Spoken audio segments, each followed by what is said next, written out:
sou natural da cidade de Santos, onde os moradores, os que nascem no litoral, são chamados de caiçaras, né? E eu sou caiçara por todas as minhas origens, porque pai, nascido também no litoral de Santa Catarina, na cidade de São Francisco do Sul, que eu considero um verdadeiro presépio urbano natural. E mãe, também caiçara, do litoral norte do estado de São Paulo. E eu santista, de forma que sou litorâneo do Atlântico por todos os lados. E fico muito feliz porque, por ter nascido em Santos, que é uma cidade hospitaleira, não é? Onde se faz a amizade muito facilmente, possivelmente pela influência do mar, não é? Do Atlântico, que favorece a harmonia entre a população. Estudei, não é? Desde o curso primário na escola pública, não é? Em Santos, e nasci em 1925, portanto, conto atualmente com 92 anos completos, né? E aos 16 anos eu subi de Santos para São Paulo, no tempo em que o transporte era ferroviário, pela São Paulo Railway. E a minha primeira viagem a São Paulo, exatamente ao término do curso secundário, do ginásio que eu frequentei em Santos, de educação marista, de irmãos maristas, uma ordem fundada pelo padre francês Champagnat. Me formei em Santos em 1941 e a minha primeira experiência em São Paulo não foi muito agradável, porque a época em que eu vim para São Paulo, em meados do século XIX, em 1941, né? São Paulo, para quem vinha do litoral, São Paulo parecia uma cidade imensa. E, comparado com hoje, hoje seria uma pequena Nós, né? Mas, para o recém-chegado do litoral, uma cidade, de qualquer forma, desconhecida. E nessas condições, procurando fazer o pré-médico em São Paulo, que era o curso que antecedia o ingresso numa escola de medicina, uma formação mais voltada para a área científica, humana, né? Eu não sabia onde dormir e me hospedei no primeiro anúncio que eu vi junto à estação férrea, a estação da São Paulo Railway, num casarão antigo, de mau aspecto, mal conservado, onde existia uma placa que informava vagas. E bom, então é aqui que eu vou dormir. E, efetivamente, eu passei a primeira noite num local dessa natureza, de frente à Estação da Luz. E, para minha surpresa, né, o quarto tinha duas camas, eu tinha minha pequena bagagem, onde tinha meus documentos e o currículo de curso secundário, pus ao pé da cama. Para minha surpresa, de madrugada, a outra cama vazia foi preenchida por um cidadão desconhecido, né, que acendeu a luz, eu me espantei e se acomodou na cama ao lado, né?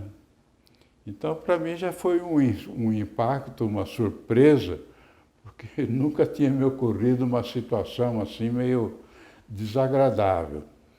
Porém, o desagrado não foi apenas dessa natureza, porque o cidadão entrou, acendeu a luz, eu acordei bruscamente, espantado, como eu disse, mas não foi a única surpresa, porque ao acender as luzes do quarto, as paredes pareciam se movimentar. E sabe por quê? Porque estavam inundadas de percevejos. Vocês não fazem ideia do que seja o percevejo, que é um parasita habitante dos colchões, naturalmente em locais de pouco trato, de pouca higiene.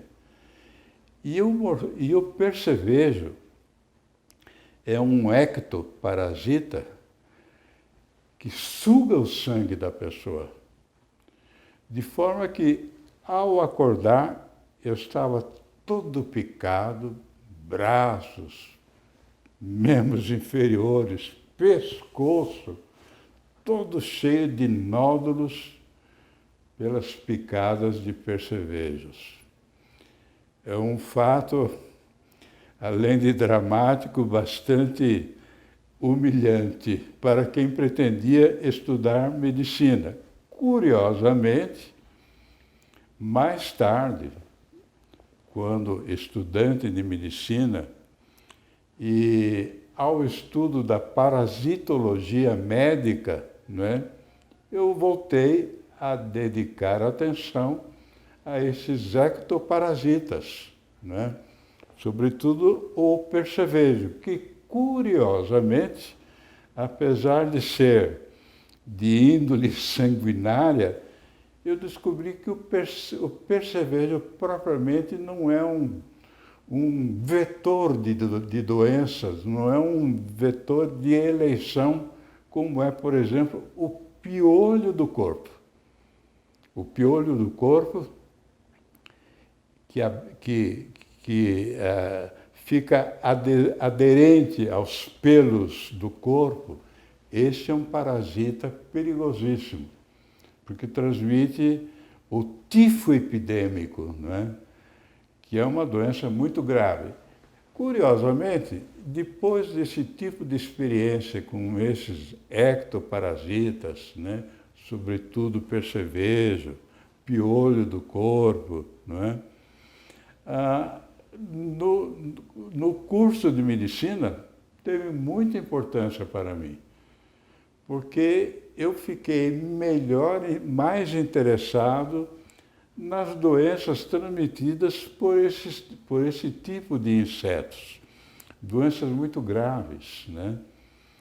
Eu sou do tempo em que, no pós-guerra, no pós da Segunda Guerra Mundial, eu cuidei de muitos imigrantes egressos da Segunda Guerra Mundial, sobretudo de colônia judaica.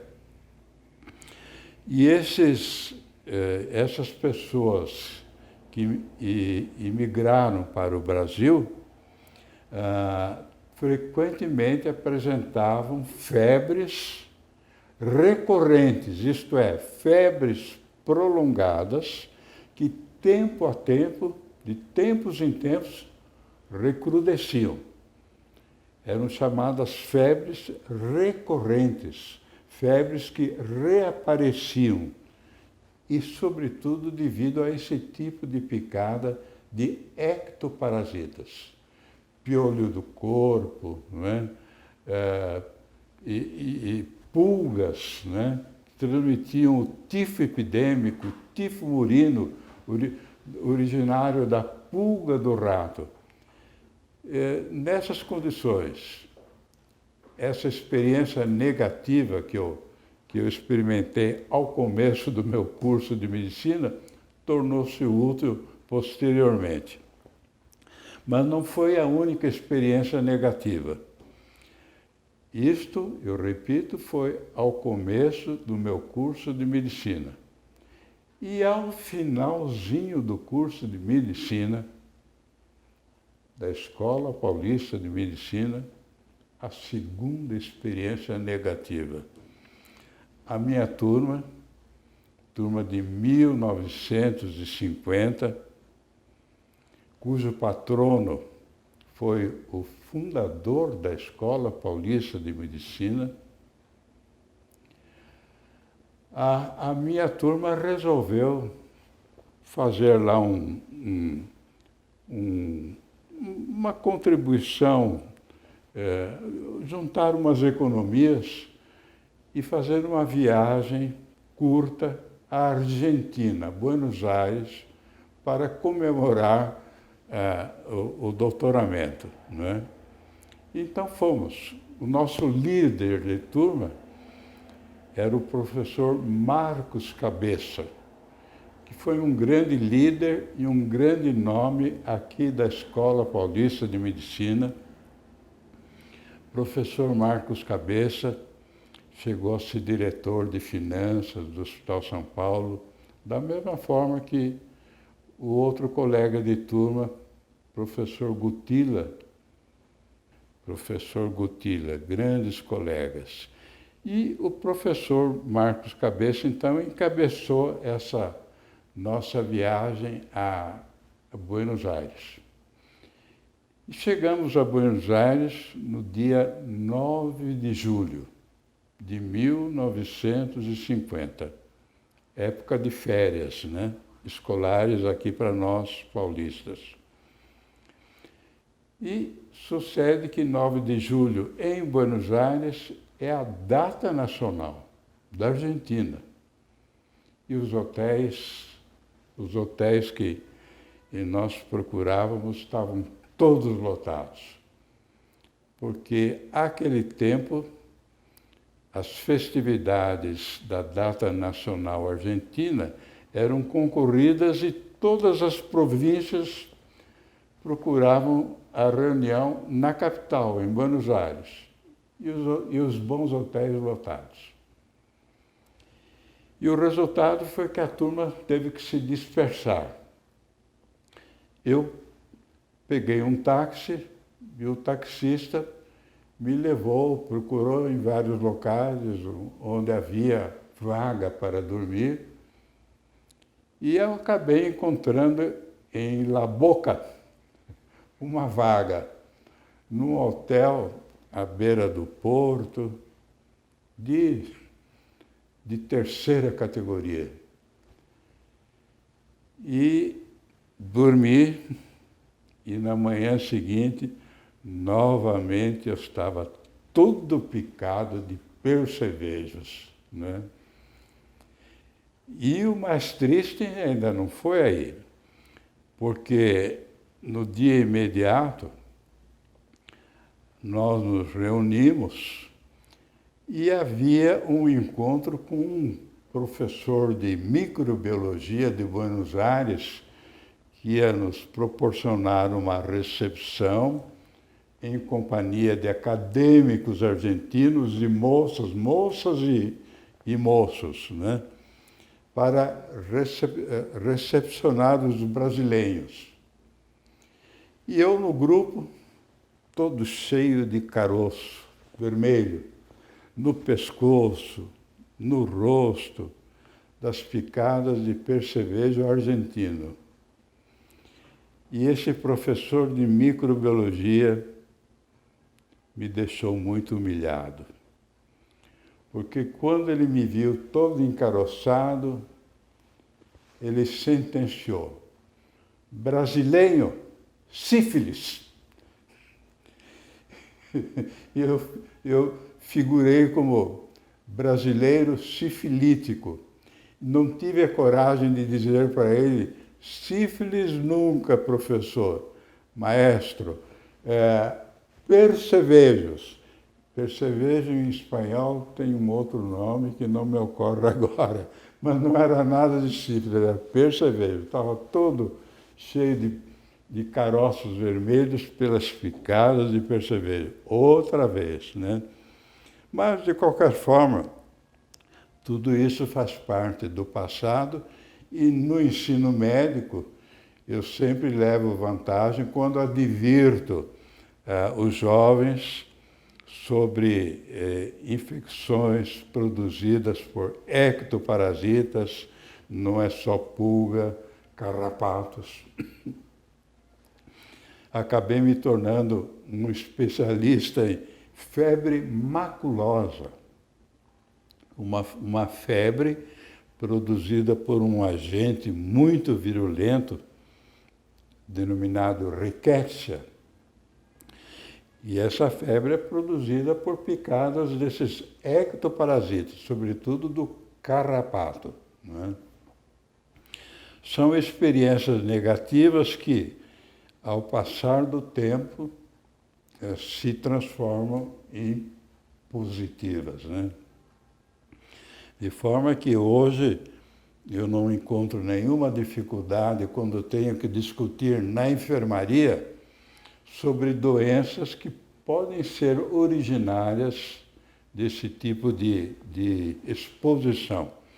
Atualmente isso tem muita importância, porque na enfermaria, que nós ainda frequentamos, no Hospital São Paulo, no 7º andar, na enfermaria de doenças infecciosas e parasitárias, enfermaria que para nós tem uma grande significação. Sabem por quê? Porque essa enfermaria foi montada, não existia no Hospital São Paulo o ensino médico numa enfermaria de doenças infecciosas, doenças febris. O ensino era proporcionado nas enfermarias do Hospital de Isolamento Emílio Ribas, à distância do campus universitário do Hospital São Paulo. E, ao tempo em que o professor, diretor da Escola Paulista de Medicina, foi o professor Jair Xavier Guimarães, o Jair me convocou. Ele tinha sido professor, sucessor do Pereira Barreto, e tornou-se diretor da Escola Paulista de Medicina. Nessas condições, eu, Tiriba, passei a ser chefe da disciplina de doenças infecciosas. E o Jair conseguiu uma área no 7º andar do Hospital São Paulo, uma área que estava inutilizada para a guarda de material antigo, material imprestável, caixas e caixotes, que não era aproveitada para leitos de enfermos, não é nem para ensino médico.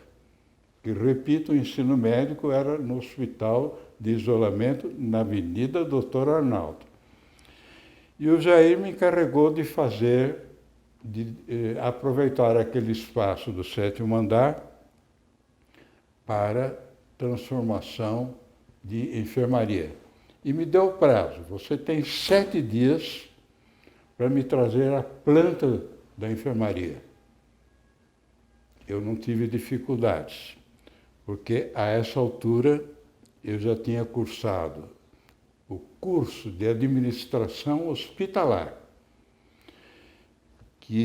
cujo professor foi o professor Odair Pedroso, um professor famoso, diretor do Hospital das Clínicas, Eu tinha feito o curso de administração hospitalar na Faculdade de Saúde Pública da USP.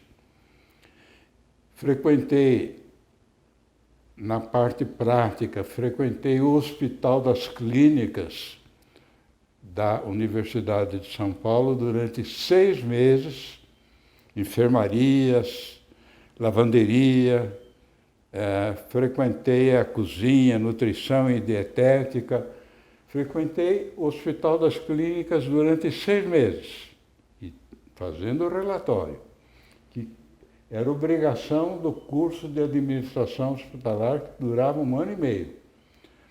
Nessas condições, montar a enfermaria no 7º andar do Hospital de São Paulo foi facílimo. Fiz o desenho e em 1 semana estava pronta a planta, com quartos para 2, com enfermarias para 2 dormitórios,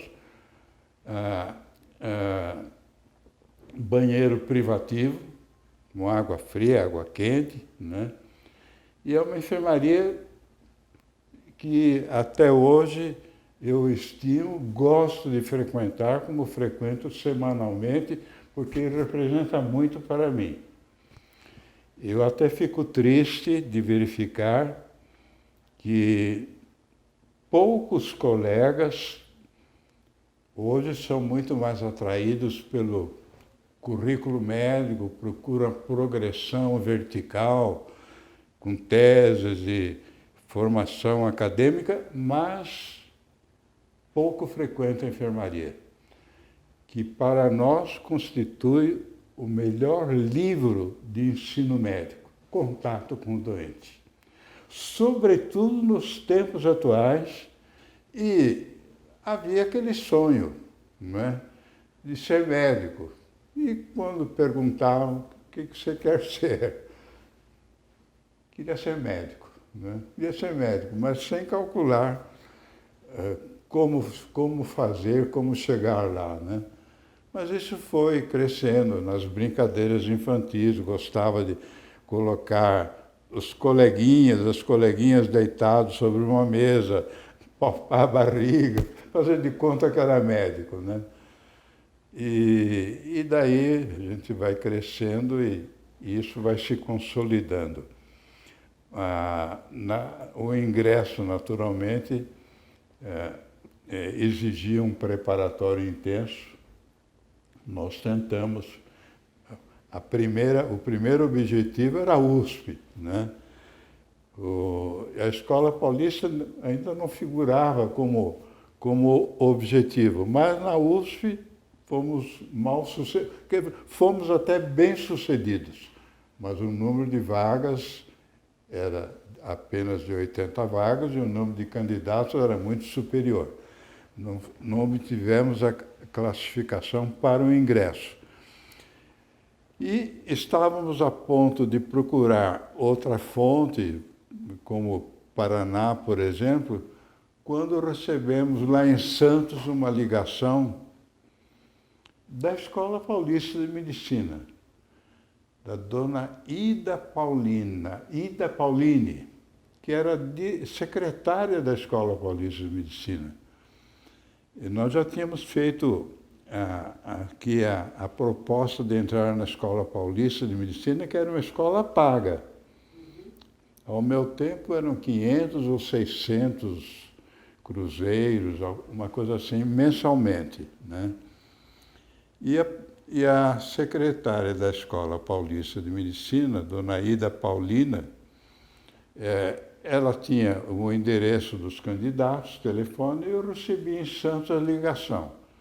Se o senhor quiser vir para a Escola Paulista de Medicina, ainda existem vagas, podem ser disputadas, e nós viemos para a Escola Paulista de Medicina, né? E adotamos, e ficou tão aderente à nossa alma que até hoje nós gostamos de tratar a Escola Paulista de escolinha. Naturalmente, nem todos sabem, porque os professores antigos tratam a nossa própria escola como escolinha. Sabem por quê? Porque ao tempo em que existiam apenas 2 escolas médicas em São Paulo, no estado de São Paulo, a Faculdade de Medicina da USP, do Dr. Arnaldo, e a Escola Paulista de Medicina, que já dispunha de um hospital-escola, um hospital de ensino. O Hospital São Paulo antecedeu o Hospital das Clínicas. Porém, havia uma disputa entre Faculdade de Medicina e Escola Paulista de Medicina. Era uma disputa elegante, uma disputa, assim, carinhosa até, porque o pessoal, alunos, professores da USP, dirigiam à Escola Paulista de Medicina o tratamento de escolinha. Mas isso, em lugar de se tornar pejorativo, tornou-se carinhoso. Até hoje, nós, pelo menos antigos professores, gostamos de tratar como a nossa escolinha, porque temos orgulho da Escola Paulista. É um orgulho que nós sentimos, a escolinha, porque ela cresceu tanto, mesmo naquele tempo em que só haviam 2 escolas. Sabe por quê? Porque muitos dos professores ensinavam tanto na USP quanto aqui na Escola Paulista de Medicina. Professor Pedro de Alcântara, professor de pediatria lá, professor de pediatria aqui, não é? E não era só ele, eram outros professores também comuns. De forma que o ensino médico era equivalente, né? Do nosso lado, o professor Jairo Ramos era extremamente respeitado na USP, né? Professor Alípio Correia Neto era professor de cirurgia no Hospital das Clínicas, na Faculdade de Medicina da USP, e nosso professor aqui na Escola Paulista, no Hospital São Paulo. Foi professor do professor Gutila, professor Francisco Gutila, que foi diretor do nosso Hospital São Paulo, meu colega de turma, ilustre colega. Mas é assim, então, aqui nos formamos. Ao princípio, o ensino médico na nossa área de doenças infecciosas, como eu disse, era no Hospital Emílio Ribas, mas acabou sendo transferido para cá, para o Hospital São Paulo. E aqui continuamos até hoje, comparecendo e lamentando que os professores aposentados não tenham o reconhecimento que eu tenho tido aqui na nossa universidade. Que os professores aposentados, pela sua experiência, têm muito a transmitir, e sem competir com os que estão na ativa, não é? Sem nenhum interesse, não é? Porém, a nossa universidade ainda não acordou para esse aspecto de valorizar os professores aposentados, chamando-os para um encontro, não é? Para uma revivência com o nosso ambiente universitário, seja dentro do hospital, ou seja dentro das demais unidades da Universidade Federal, né? Nos 2 últimos anos de ensino aqui na Escola Paulista, no 5º ano e no 6º ano, eu fui acadêmico interno da Santa Casa de Misericórdia de São Paulo.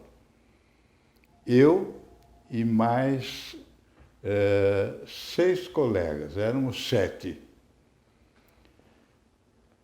3 colegas acadêmicos internos da Faculdade de Medicina da USP e 4 colegas da Escola Paulista de Medicina. Eram as duas escolas médicas. E fomos os primeiros acadêmicos internos da Santa Casa de Misericórdia, que ainda não dispunha da Faculdade de Ciências Médicas. O mordomo da Santa Casa, como era chamado o diretor da Santa Casa, era chamado de mordomo, ele que criou esse grupo de acadêmicos internos e distinguiu as duas únicas escolas médicas. E no quinto e no sexto ano de medicina, nós morávamos na Santa Casa. Dormíamos na Santa Casa, tínhamos casa e comida, e à noite cumpríamos os plantões. Cada um tinha seu plantão semanal. Corríamos todas as enfermarias, atendíamos a todos os chamados durante a noite, os acadêmicos internos. Cada um tinha um dia da semana. Né? Era muito palpitante, extremamente palpitante, porque a Santa Casa, um magnífico hospital com duas alas imensas, uma de homens, a outra de mulheres, né? E 4 pavimentos de cada lado, e ainda os pavilhões anexos, pavilhão Fernandinho, pavilhão Condessa de Lara, né? A vida, especialmente noturna, era muito agitada. Atendíamos doentes e nós, estudantes, não tínhamos um preceptor. Havia um médico responsável durante 24 horas, um médico credenciado. Porém, esse médico credenciado, ele ia lá, em geral, só para dizer que era o médico chamado médico da porta. Tinha lá o seu quarto, e ficava isolado. Quem funcionava mesmo eram os acadêmicos internos, de atender as emergências. Só que nós não tínhamos muita experiência. E íamos atender os chamados durante a noite. Não é? Cada um tinha o seu dia da semana. Meu dia, por exemplo, era toda quarta-feira. Aí tinha que ficar 24 horas. Né? Pela manhã que ficávamos liberados. Íamos atender os chamados às urgências, né? Mas não tínhamos um preceptor. E muitas vezes ficávamos espantados, digo, o que será isso, né? Doente angustiado, com falta de ar, roxo, cianótico, né? Com dispneia. Mas havia uma irmã de caridade, chamada Margarida, uma religiosa.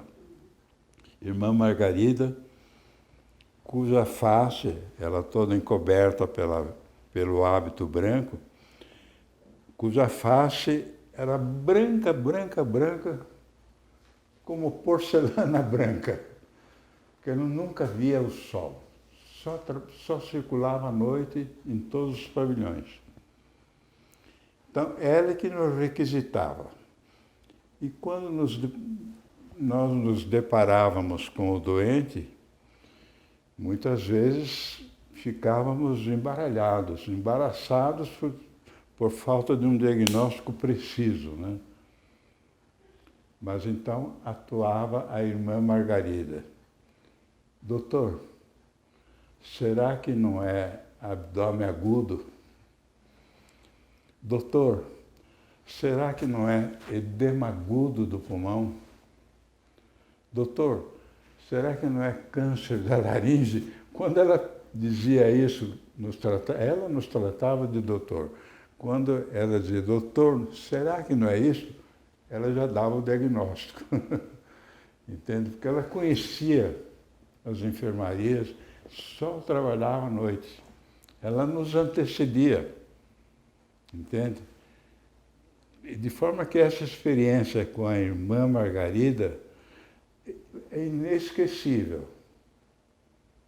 Inesquecível. Uma criatura que, além de religiosa, dedicava a sua vida ao paciente e provavelmente ela nem sabia que ela era uma mestra que estava nos proporcionando ensinamento. E foi uma forma de nós crescermos, não é? Nos endereçarmos. A Santa Casa era um hospital onde se aprendia muito. Havia um instituto famoso de ortopedia, Pavilhão Fernandinho, não é?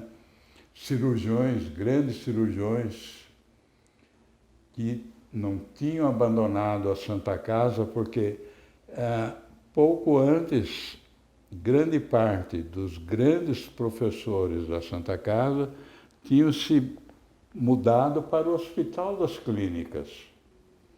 Então, na Santa Casa restaram poucos grandes professores, entende? De ginecologia, de dermatologia, de clínica médica.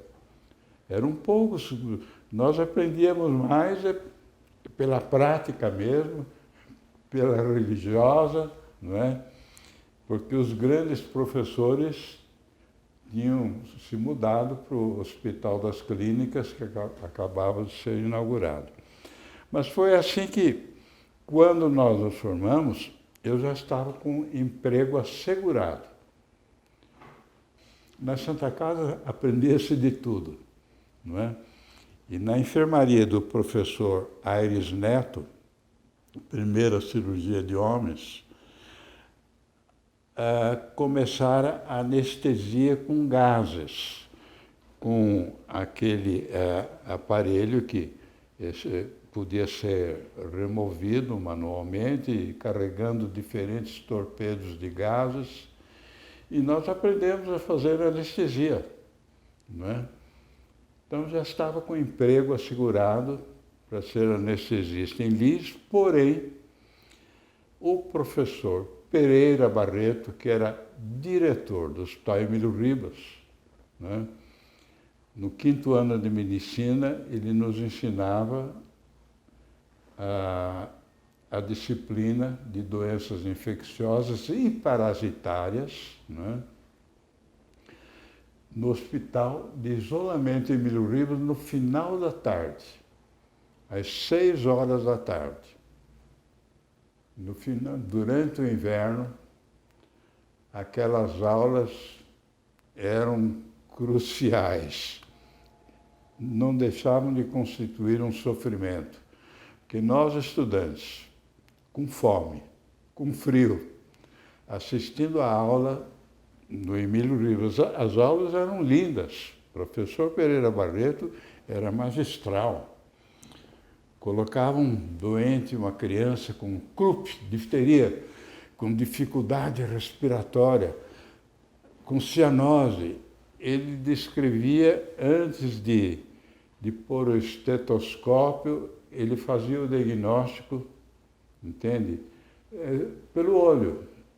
Se era difteria, se era croup, se era broncopneumonia. Pelo olho clínico, ele fazia o diagnóstico, não usava estetoscópio. Quando se tratava da criança ofegante, o peitinho afundava, os espaços intercostais, pela inspiração, afundavam, porque a criança estava com a limitação de oxigênio, limitação respiratória. A coloração de pele mudava, palidez, cianose, sudorese. Então, ele fazia diagnóstico pelo olho. E o professor Jairo Ramos não aprovava. O professor Jairo Ramos era aquele do diagnóstico rígido, pelo exame propedêutico, palpação, percussão, estetoscópio, não é? O professor Pereira Barreto não usava nada disso, era o olho clínico. Passava na enfermaria de 60 leitos, 30 de cada lado, enfermarias eram enormes, né? olhava para um adulto, pela fisionomia, ele não ia palpar doente. Digo, será que não é meningite tuberculose? Que o doente estava com a fisionomia apagada, né? Olho semiaberto. Será que não é meningite tuberculose? Ele ia lá, levantava a cabeça do doente, pescoço duro, fazia punção lombar, meningite tuberculose. Transferia o doente para o hospital do Mandaqui, que era no hospital de tuberculose. Febre tifoide, pelo aumento do ventre, né? Pelo meteorismo, os gases que aumentavam o abdômen. Ele era assim, fazia o diagnóstico pelo conhecimento, o que se chamava olho clínico, né? O que não era muito aprovado, né? Mas nós aprendemos assim, e aprendemos naturalmente com as duas experiências, tanto pelo professor Pereira Barreto, quanto pelo professor Jairo Ramos. Que o professor Jairo Ramos também era outro expoente. Era inacreditável. O anfiteatro no primeiro andar, as aulas dele eram no primeiro andar do Hospital São Paulo. Eu habitualmente sentava mais próximo lá do final do anfiteatro, não gostava de sentar muito à frente, porque o professor Jairo Ramos frequentemente fuzilava. Você aí, o que você acha? Qual é a sua opinião? Não é?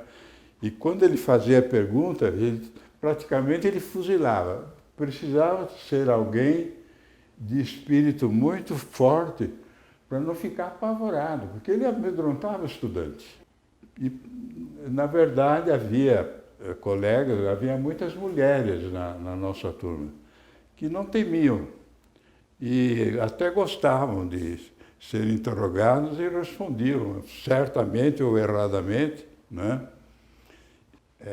A minha admissão ao Emílio Ribas foi curiosa, porque eu estava comprometido a trabalhar como médico anestesista em Lins. Porém, ao dia da minha formatura no Teatro Municipal, o professor Pereira Barreto, que dá nome ao nosso Centro Acadêmico Pereira Barreto, que era professor homenageado, ele me conhecendo da Santa Casa de Misericórdia, que o professor Pereira Barreto era médico interno da Santa Casa de Misericórdia, ele dava um plantão semanal, às sextas-feiras. E esse professor me convidou para trabalhar com ele no Hospital Emílio Ribas. Eu ficaria lá durante uns 3 anos e, segundo ele, aprenderia muito e depois eu iria para onde eu quisesse. Nessas condições eu não tinha como recusar, porque o professor Pereira Barreto era muito eminente, muito respeitável, muito admirado. Ele não tinha como recusar. Eu não fui muito satisfeito. E no Emílio Ribas também o contraste que eu senti com o internato da Santa Casa de Misericórdia foi enorme. E na Santa Casa, as noites de plantão eram assim, atraentes, né? Muito movimento. E durante o repouso, com os colegas internos, éramos 7 ao todo, nós contávamos os episódios, os acontecimentos, muitas vezes engraçados. Nós compartilhávamos com os padres, que eram os padres camilianos que prestavam assistência religiosa na Santa Casa, e no refeitório comum, nós acadêmicos gostávamos de pregar peças nos padres camilianos, contando os casos assim, os casos mais atraentes e, ao mesmo tempo, mais arriscados de contágio. E os padres camilianos ficavam muito alarmados e nós tirávamos proveito, mas sempre com um ar assim pitoresco. Era uma boa convivência, então, entre médicos e religiosos. E de forma que essa ausência nos fez muita falta no Emílio Ribas. Porém, logo nos primeiros dias, ao verificar que aquela impressão desagradável de pavilhões velhos, móveis antigos, móveis que durante a noite rangiam, móveis de madeiras preciosas, né? Madeiras preciosas da Europa, carvalho, móveis enormes, grandes, que à noite pareciam murmurar, né? Rangiam. E a gente acordava com aquela sensação estranha de algo estranho no ar, até que nos habituássemos, né? Porque havia presença, repito, de morcegos, de ratos que perambulavam pelo teto, ratos de rua que entravam, que conviviam no parque do hospital, né? Porém, as doenças eram doenças assim tão ricas em clínica, não é? E o professor, naturalmente, magistral, tirava proveito dessa riqueza. Ele passou a nos transmitir ensinamentos, uma visão preciosa, que nós adquirimos e fomos passando também para outras gerações que nos sucederam. E, afinal, o professor nos contratou, no Emílio Ribas mesmo, para darmos aulas pela Escola Paulista de Medicina. E recebemos já no terceiro ano de hospital Emílio Ribas, recebemos o contrato firmado pelo professor Jairo Ramos, como professores, nós éramos professores assistentes, né? E ganhávamos aí coisa de 500 mil réis na época, né? Mas passamos a fazer parte do corpo docente. Com o tempo, nós nos direcionamos, não é? Adquirimos formação de administração hospitalar, de saúde pública, não é? Fomos nos aperfeiçoando, defendemos tese, fizemos nossa tese de livre docência, doutoramento, não é? E passamos a professor titular. Hoje somos professor aposentado. O único lamento é que outros tantos aposentados não ocupem esse papel que nós temos ocupado no nosso hospital-escola. Desde 1975, quando completamos 25 anos de ensino médico, né? Mas continuamos em atividade espontaneamente, né? Espontaneamente. E, graças a Deus, temos sido bem aceitos pelos nossos alunos, né? E eu, como aprecio muito fotografia, eu sou fotógrafo premiado.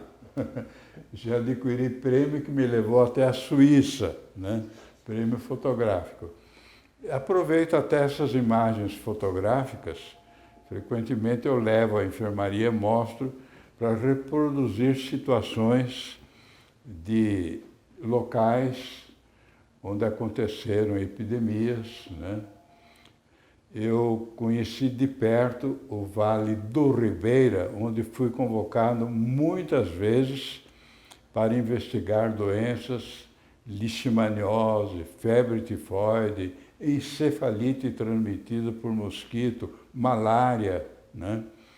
Eu considero o Vale do Ribeira uma notória, uma verdadeira faculdade, uma verdadeira universidade natural, uma universidade da natureza, rica em ensinamentos. Tal a conservação da área selvática, da área animal, não é? E tal os municípios que procuram conservar ainda essa tradição que está fazendo falta no Brasil de amor à natureza, à mata, à fauna, né? O Vale do Ribeira é extraordinário e, curiosamente, apesar da pobreza aparente, é muito rica em alimentos, em pescado. Tem Cananéia, Iguape, que são mercados pesqueiros, né? Camarão do Rio, não é? O rio Ribeira de Iguape, que hidrata São Paulo e hidrata Paraná, lado a lado, né? E o Vale do Ribeira tem áreas históricas conservadas como se fosse de um século e meio passado. Muita pesquisa de campo, inclusive a que deu origem à minha tese sobre encefalite transmitida por mosquito. Eu jamais pensei em fazer uma tese científica, mas descrevi o episódio da encefalite de tal forma que, quando apresentei ao professor Lezer, que era secretário da Saúde, o professor Lezer disse: Tiriba, você vai fazer uma tese, vai defender a sua tese de doutorado e livre docência sobre encefalite epidêmica transmitida por mosquito. E nós fizemos essa tese que nos firmou como docente de medicina. E referência, né? E referência, se quiserem assim. Valeu a pena, sem dúvida. Valeu a pena porque eu procuro exatamente reviver transmitindo isso aos jovens, entende? E abrindo aos olhos dos jovens, dos alunos, né, essa perspectiva que eles desconhecem, além do leito, né? E continua afirmando aos jovens que o leito de enfermaria vale tanto ou mais do que um livro de medicina.